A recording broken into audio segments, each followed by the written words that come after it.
Okay, so we're going to mix our lye. You might hear a little bit of noise in the background. That's my pool.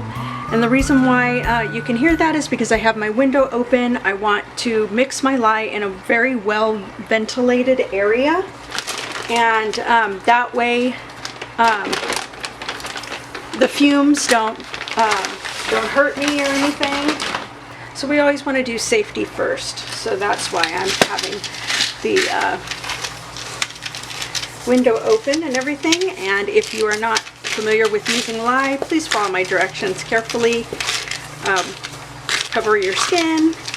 Make sure to have an open window, or better yet, do this outside. Watch your animals. Make sure that they're not somewhere where they can get at your lye or your lye solution. And yeah, that's pretty much it. Once you get used to this, working with lye, it'll be less, it'll feel less crazy. But for now, just follow all the rules. So at this point, I need 12.16 ounces of water. So the best thing you can do for yourself is when you're making soap is to have a scale. I use a scale for lots and lots of different things in the kitchen, for soap making and everything. And to me, it's best to have a scale that is specifically dedicated for soap. But if you don't have one, just go ahead and cover it up. We use this one for food, so I don't want to get any lye on it or anything like that. So basically what I'm going to do is I'm going to put some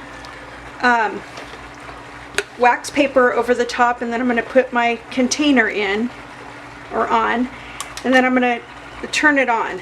What I'm looking for is I want it to be 0 right here, and let me make sure that it's on ounces. Okay, I'm going to switch it to ounces. Okay, and if anything changes here and it's not 0, just go ahead and put it on tare again, and it should be fine. So I need for this recipe 12.16 ounces.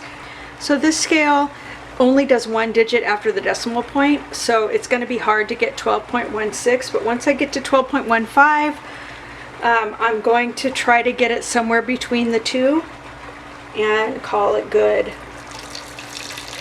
It shouldn't make too much of a difference, but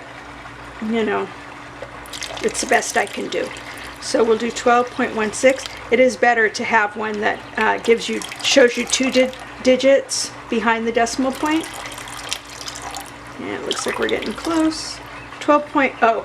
Okay, 0.16. So we want between 12.1 and 12.2. So I am going to just grab a measuring cup and just see what I can do to. Okay, so that's 11.5.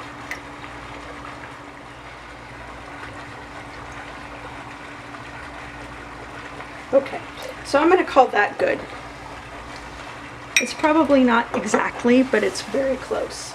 Okay, so the next thing that I want to do is I want to measure out my lye. And I want a dry container here.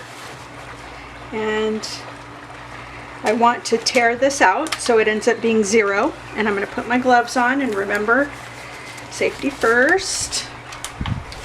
Okay, so I'm going to pour my lye. It looks like I'm going to need 5.46, which means that with this scale, I'm going to need somewhere between 5.4 and 5.5.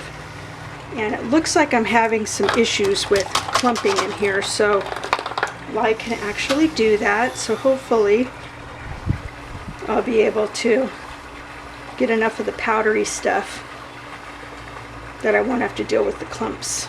So between 5.4 and 5.5, so once we get to 5.4, I'm going to be real slow and try not to make it to 5.5. I'm going to go ahead and remove my scale because I don't want to get any of this mixture on it. And the next thing I'm going to do is I'm going to add my lye to my water. And you want to do that in that specific order. And the reason you don't want to add water to the lye is because it can really foam up and become kind of like a lye volcano, and you don't want to get hurt. When I mix with goat milk, I like to try to be outside, but this is just water, so it'll be faster. The reason why it takes so long with the goat milk is because it's usually frozen. And I talk about why I do it that way in my goat milk soap post on my blog. You could just go to stonefamilyfarmstead.com and do a search for goat milk, and you should just come right up to it.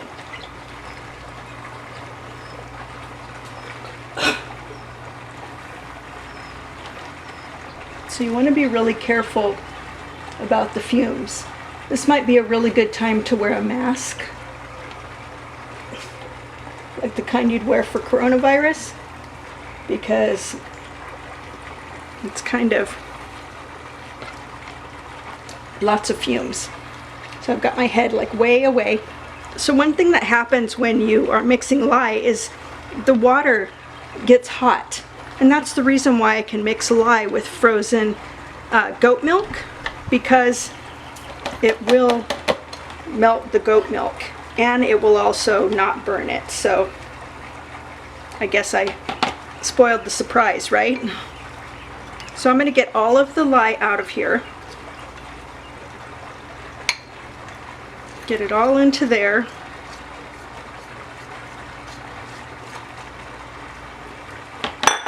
And go ahead and mix it. And I probably don't need to tell you this, but don't leave your lye unattended if you have animals or children, because this will burn them. Okay, so I'm going to go ahead and just leave that there, and then we'll go on to the next thing.